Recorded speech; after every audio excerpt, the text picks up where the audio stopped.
我们对这样的场子是很陌生的，可是因为马友是一个值得支持的人，不管他以前在做纪录片，我跟你说，没有人像他这样。爸爸风灾之后到南马西亚，他一去就住了2年，他去做了非常多的了解跟感受，他觉得无力，他跳出来的时候，我们都叫他不要出来，但他出来了，我们就要挺他挺到底，对不对？对。我是卑南族，我叫大大，有机会到台东的铁花村，或许会碰到我为大家唱一首卑南族的歌。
原住民没有人这样站出来，我们没有人在无党无派的状况下这样站出来，真的从来没有。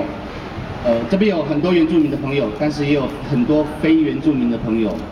我们有人对政治冷漠，但是请把对的人推到对的位置上面，他就是马耀比后，就是要改变，就是要改变，就是要改变。